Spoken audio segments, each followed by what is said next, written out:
जय हिंद साथियों। आज के क्लास 19/12/2017 के थर्ड शिफ्ट में जो एग्ज़ाम हुआ था उसका सेकंड पार्ट है, जिसमें हम मूल विधि एवं संविधान सामान्य अध्ययन की बात करेंगे। तो इस क्लास को पूरा जरूर देखिएगा, क्योंकि यह काफ़ी इम्पोर्टेंट होगी, जिससे कि आप एसआई की तैयारी अच्छे से कर सकते हैं।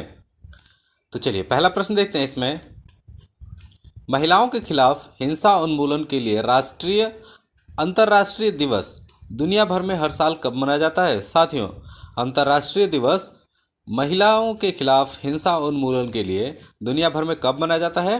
तो ये मनाया जाता है 25 नवंबर को, ऑप्शन सी। 42वां प्रश्न है कि निम्नलिखित को उच्चतम से निम्नतम पद के क्रम में लगाएं। उच्चतम से निम्नतम में लगाना है, तो इसका हो जाएगा कैबिनेट सचिव 1 नंबर पे, फिर आ जाता है प्रमुख सचिव 2 नंबर पे, फिर आते हैं संभागीय आयुक्त 3 नंबर पे, और सबसे छोटे होते हैं कलेक्टर। तो इसका ऑप्शन हो जाएगा आंसर डी, ADCB। अगला प्रश्न है कि भारतीय वायुसेना का एकमात्र अधिकारी कौन है जिसे फील्ड मार्शल की पदवी के बराबर 5 सितारा श्रेणी पर पदोन्नत किया गया है? तो इसका आंसर है अर्जन सिंह, ऑप्शन बी, अर्जन सिंह। भगत सिंह और उनके मित्रों को किस मामले में गिरफ्तार किया गया था? तो इसका राइट आंसर हो जाएगा ऑप्शन ए, सेंट्रल असेंबली बम कांड के मामले में। 1973 के किस मामले में सुप्रीम कोर्ट ने अपने पिछले फैसले को दुरुस्त किया और कहा कि प्रस्तावना संविधान का एक हिस्सा है? तो इसका राइट आंसर है केशवानंद भारती बनाम केरल राज्य। भूकंप की तीव्रता मापने वाला पैमाना क्या है? भूकंप की तीव्रता नापते हैं रिक्टर पैमाने से, ऑप्शन ए करेक्ट आंसर हो जाता है। भारत के संविधान में उल्लिखित निम्न में कौन सा अधिकार मानव अधिकारों की सार्वभौम घोषणा के लिए उल्लिखित नहीं है? कौन सा अधिकार मानव अधिकारों की सार्वभौम घोषणा के लिए उल्लिखित नहीं है? तो यहाँ पर दिया है समान नागरिक संहिता और जंगलों का संरक्षण, सुधार और सुरक्षा। तो इसका आंसर हो जाएगा ए और बी दोनों, ये भी है और ये भी है। निम्नलिखित में से किस देश ने वर्ष 2016 में अपनी मानवयुक्त अंतरिक्ष उड़ान सेनेजो 11 को लॉन्च किया? 2016 में सेनेजो 11 को लॉन्च किया था। तो इसका राइट आंसर है चीन ने। निम्नलिखित में से कौन सा संघ सूची का एक हिस्सा है? संघ सूची का हिस्सा कौन सा है? तो वह है औद्योगिक संघ के कर्मचारियों से संबंधित विवाद। 50वां प्रश्न है भारत सरकार ने पशु चिकित्सा के उपयोग में डाइक्लोफेनाक दवा का प्रतिबंध लगा दिया है, जिसकी वजह से भारतीय उपमहाद्वीप में डैश की संख्या तेजी से गिरावट आई है। तो इसका राइट आंसर हो जाएगा ऑप्शन ए, गिद्ध की। स्वचालित वर्षा सेंसर डैश के सिद्धांत पर काम करते हैं? तो ये होगा कुल आंतरिक प्रतिबिंब। 52वां प्रश्न है संयुक्त स्टॉक कंपनियों की लेखा परीक्षा होती है ताकि इसका लाभ बढ़े, साख बढ़े, शेयर धारक संतुष्ट हो, वैधानिक आवश्यकता पूरी हो। तो इसका आंसर हो जाएगा 3, ये सही होगा, शेयर धारक संतुष्ट हो। तो ऑप्शन डी में केवल दिया है केवल 3। 53वां प्रश्न होगा भारतीय दंड संहिता की धाराएं 359 से 374 किन कृत्यों से संबंधित है? 359 से 374 किन कृत्यों पे संबंधित हैं? तो ये होगा अपहरण, बहला फुसलाकर भगा ले जाना, गुलामी और जबरन मजदूरी कराना। निम्न में से कौन सा भारत के संविधान में नागरिकों के मौलिक अधिकारों के तहत कहा गया है? मौलिक अधिकारों के तहत कहा गया है, इसको पढ़ते हैं। किसी भी शिक्षण संस्थान में, चाहे सार्वजनिक, निजी या अल्पसंख्यक संस्थान हो, कोई भी धार्मिक शिक्षण का प्रावधान नहीं होगा। ये सही है। यदि कोई व्यक्ति महान आदर्शों जो स्वतंत्रता के लिए हमारे राष्ट्रीय संघर्ष से प्रेरित हैं का पालन करने में विफल रहता है, तो उसकी स्वतंत्रता का अधिकार रोका जा सकता है। ये गलत है।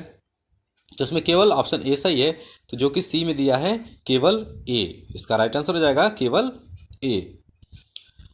11,000 से अधिक और 25,000 से कम निवासियों के एक शहरी केंद्र को किसके रूप में वर्गीकृत किया जा सकता है? तो इसका राइट आंसर हो जाता है नगर पंचायत के रूप में। विजयनगर साम्राज्य का अंतिम शासक कौन था? साथियों, विजयनगर साम्राज्य का अंतिम शासक कौन था? तो इसका राइट आंसर है श्रीरंगा थर्ड। श्रीरंगा थर्ड। सिंचाई के पानी में उर्वरक या रसायनों की मिलावट डैश कहलाती है। इसका राइट आंसर है फर्टिगेशन। फर्टिगेशन।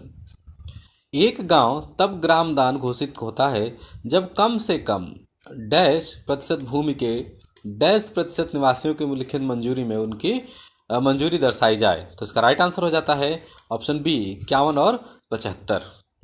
59वां प्रश्न है खिलाड़ियों में पैर की बीमारी की निम्न में कौन सी वजह है। पैर की बीमारी के ट्राइकोफाइटिन। ऑप्शन सी आंसर हो जाएगा ट्राइकोफाइटन।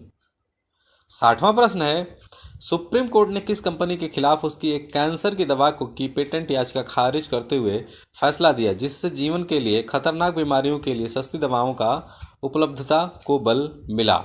इसका आंसर हो जाएगा Novartis. Option D correct answer हो जाएगा नोवार्टिस। 61वां प्रश्न है डैश सूचना प्रौद्योगिकी आईटी नेटवर्क पर भेजे गए डेटा का एक असतत खंड है। तो इसका राइट आंसर है पैकेट। निम्नलिखित संवैधानिक निकायों में से किसके पास कानून बनाने के मामले में सबसे कम अधिकार हैं। तो किसके पास सबसे कम अधिकार है तो राज्यों की परिषद के पास। ऑप्शन सी करेक्ट आंसर हो जाएगा। यदि एक नागरिक के लिए सूचना का अधिकार आरटीआई अधिनियम के तहत पहली अपील और दूसरी अपील के उपाय का इस्तेमाल समाप्त हो जाता है तो संविधान के अनुच्छेद डैश के तहत उच्च न्यायालय में जा सकता है। तो इसका राइट आंसर है ऑप्शन ए अनुच्छेद 226। इस यातायात संकेत का मतलब है इसका मतलब है कि दाईं ओर रहें। दाईं ओर रहें। निम्नलिखित समझौतों या सहमति पत्रों में से किसके लिए कैबिनेट की मंजूरी आवश्यक नहीं है। कैबिनेट की मंजूरी सिर्फ सांस्कृतिक समझौते के लिए जरूरी नहीं होता है इसलिए ऑप्शन डी इसका राइट आंसर हो जाएगा केवल ए। धौलागिरी शिखर का दूसरा नाम है साथियों धौलागिरी शिखर का दूसरा नाम श्वेत पर्वत है। ऑप्शन सी करेक्ट आंसर होगा।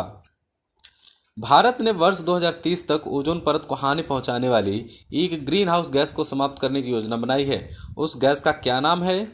तो इसका है नाम हाइड्रोफ्लोरोकार्बन HFC-23। Hydrofluorocarbon HFC-23। 68वां प्रश्न है डैश के इस्तेमाल को समाप्त करने के लिए भारत ने एक वैश्विक संधि मिनामाता सम्मेलन पर हस्ताक्षर किए हैं। तो इसका राइट आंसर हो जाएगा पारा। Option D. Bharat aluminium company limited Balco में से सरकार की हिस्सेदारी के निवेशक के खिलाफ दायर जनहित याचिका एक ऐतिहासिक जनहित याचिका मामला माना जाता है क्योंकि इसके नतीजे में इसका आंसर हो जाएगा ऑप्शन डी। अदालत ने यह कहा कि सरकार के फैसले को चुनौती देना अदालत के दायरे में नहीं आता है। 70वां प्रश्न है वित्तीय वर्ष 2016-17 के लिए भारत में 6 लाख प्रति वर्ष कमाने पर एक वरिष्ठ नागरिक के लिए आयकर की दर क्या है। तो इसका राइट आंसर हो जाएगा 20%। निम्नलिखित बयानों में से कौन सा राज्य के नीति निर्देशक सिद्धांतों के संबंध में सही है। तो इसका आंसर है केवल बी। मौलिक अधिकार असीम नहीं है और नागरिक उचित प्रतिबंधों के अधीन है। निदेशक सिद्धांत किसी भी संवैधानिक सीमाओं के अधीन है। 72वां प्रश्न है निम्नलिखित में से कौन सा संघ द्वारा लगाया जाता है लेकिन राज्य द्वारा एकत्र और विनियोजित किया जाता है। तो इसका आंसर हो जाएगा मुद्रा शुल्क। अनुसूचित क्षेत्रों और अनुसूचित जनजातियों के प्रशासन और नियंत्रण का भारत संविधान की कौन सी अनुसूची में उल्लेख किया गया है। तो इसका राइट आंसर है ऑप्शन डी 5वीं अनुसूची में। निम्न में से कौन सी संविधान सभा की एक समिति है जो जवाहरलाल नेहरू की अध्यक्षता में आयोजित नहीं हुई थी। तो इसका राइट आंसर है संचालन समिति। Option B. उच्चतम न्यायालय के न्यायाधीश को शपथ कौन दिलाता है। साथियों उच्चतम न्यायालय के न्यायाधीश को शपथ राष्ट्रपति दिलाते हैं। ऑप्शन ए करेक्ट आंसर हो जाता है। दल परिवर्तन के आधार पर अयोग्यता के प्रावधान को शामिल करती 10वीं अनुसूची संविधान में किस साल जोड़ी गई थी। तो इसका राइट आंसर है 1985 में। एक सीमा पर निवेश जहां एक वैश्विक कंपनी किसी दूसरे देश में एक स्थापित स्थानीय कंपनी को खरीदती है और इसे एक सहायक व्यापार बनाती है, वो डैश कहलाता है। तो इसका आंसर हो जाएगा अंतर्राष्ट्रीय अधिग्रहण कहलाता है। MS एक्सेल का फाइल एक्सटेंशन निम्न में से कौन सा है? तो साथियों इसका हो जाएगा ऑप्शन ए .xlsx। वर्ष 2015 काले धन पर अंकुश लगाने के उद्देश्य से भारत द्वारा कौन सा अधिनियम पारित किया गया था?